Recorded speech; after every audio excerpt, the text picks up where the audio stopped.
I want to read a condensed version of this. Might be even for Donald Trump. This is wordy over on Truth Social. Listen to this. A very happy Thanksgiving salutation to all of our great American citizens and patriots who have been so nice in allowing our country to be divided, disrupted, carved up, murdered, beaten, mugged, and laughed at, along with certain other foolish countries throughout the world for being politically correct and just plain stupid when it comes to immigration. That's a hell of a sentence. The official United States foreign population stands at 53 million people, most of which are on welfare from failed nations or from prisons. A migrant earning $30,000 with a green card will get roughly $50,000 in yearly benefits for their family. This refugee burden is the leading cause of social dysfunction in America, something that did not exist after World War II, failed schools, high crime, urban decay, overcrowded hospitals, housing shortages, etc. As an example, hundreds of thousands of refugees from Somalia are completely taking over the once great state of Minnesota. Somalian gangs are roving the streets looking for prey as our wonderful people stay locked in their apartments and houses, hoping against hope that they will be left alone. The seriously retarded governor of Minnesota, Tim Walz, does nothing, either through fear, incompetence, or both, while the worst congressman/woman in the country, Ilhan Omar, always wrapped in her swaddling hijab and who probably came into the USA illegally in that you are not allowed to marry your brother, does nothing but hatefully complain about our country. I will permanently pause migration from all third world countries to allow the U.S. system to fully recover, terminate all of the millions of Biden illegal admissions, including those signed by Sleepy Joe Biden's auto pen, and remove anyone who is not a net asset to the United States or is incapable of loving our country. End all federal benefits and subsidies to non-citizens of our country, denaturalize migrants who undermine domestic tranquility, and deport any foreign national who is a public charge, a security risk, or non-compliant with Western civilization. Only reverse migration can fully cure this situation.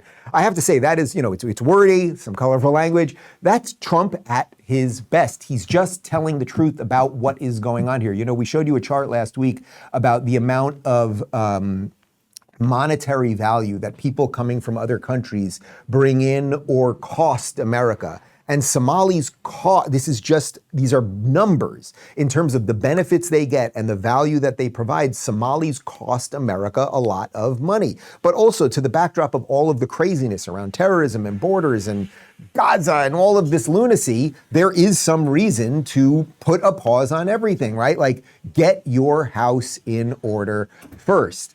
Anyway, Tim Walz was not happy about that, and here he is going after Trump. Look, Donald Trump insulting me is a badge of honor for me, but I think we all know, both as an educator for a couple decades and as a parent, using that term is just so damaging. It's hurtful. Okay, so look, I use the word retarded here. I'm a child of the 80s, and in the 80s, no one meant it in the most literal sense of what the constantly offended class think of as retarded. Retarded, it just meant slow. It meant you're kind of dumb. It didn't mean, actually, my God, we went to the dictionary definition from Oxford. What does retard mean? Delay or hold back in terms of progress, development, or accomplishment, right? So if you retard something, you basically are pausing it from advancing properly. Ironically, the progressives are always trying to progress, and they're the ones that are retarding progression because they're progressing us towards retardation. That might be the best sentence I've ever said on the show.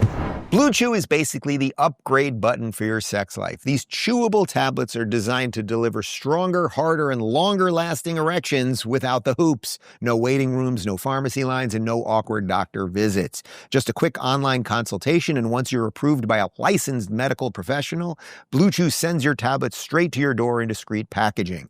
Blue Chew's tablets are made in the USA and prepared and shipped directly to you. The best part, it's all done online. That means no hassle, no embarrassment, just a smarter, simpler way to handle things. Great sex is just a few clicks away. Sign up at BlueChew.com and make life easier by getting harder. Discover your options today at BlueChew.com. Simple as that. And we've got a special offer for our listeners. Try the first month of Blue Chew free when you use promo code Rubin and just pay $5 shipping. That's promo code Rubin. Visit BlueChew.com for more details and important safety information. Here's Donald Trump then being asked, was the word retard a bit much when it comes to Tim Walz? Tim Walz, and you call him what many Americans do find an offensive word, retarded. Do you stand by that claim of calling Tim Walz retarded? Yeah, I think there's something wrong with him. Absolutely, sure. But you don't think you have a problem with him? You know what? I think there's something wrong with him. Anybody that would do what he did, anybody that would allow those people into to a state and pay billions of dollars out to Somalia. We give billions of dollars to Somalia. It's not even a country because it doesn't function like a country. It's got a name, but it doesn't function like a country. Yeah, there's something wrong with Walz. Yeah, so interestingly, Trump, I don't even know if it's intentional, but not only is he not apologizing for retarded, but he's also kind of using the word retarded in the proper way. He's saying there's something wrong with this guy.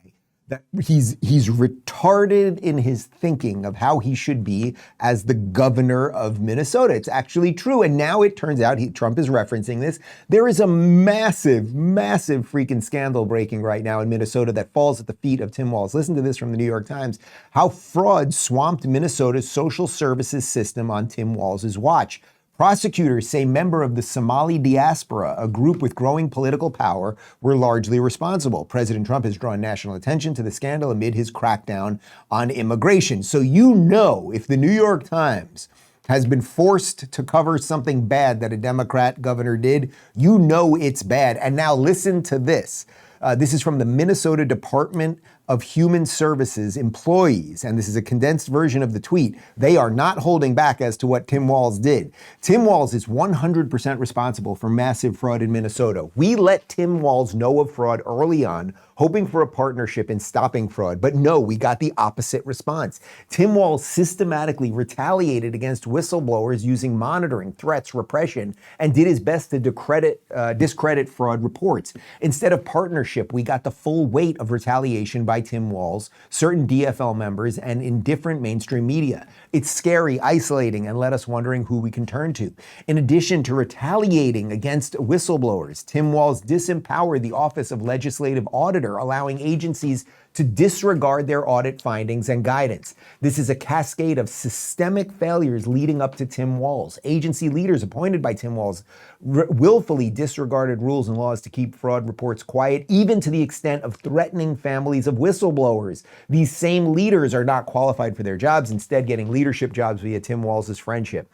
As staff, we firsthand witnessed and observed the fraud happening, yet we were shut down, reassigned, and told to keep quiet, sometimes more. Leadership did not want to appear to discriminate against certain communities and were unwilling to take actions such as stopping fraud that would have had an adverse impact on their image. To date, no single agency leader has been held responsible for their role in fraud, whether it's Shireen Gandhi, Jess Gill, Jody Harpstead, Natasha Merz, Eric Grumdahl, or others. Fundamentally, Tim Walz is dishonest, lacks ethics and integrity, has poor leadership abilities, and has never taken any accountability for his role in fraud. Instead, Tim Walz deflects by blaming national politics for his own failings and distracts the public with inveterate lying. These lies include his reference of a budget surplus under his tenure.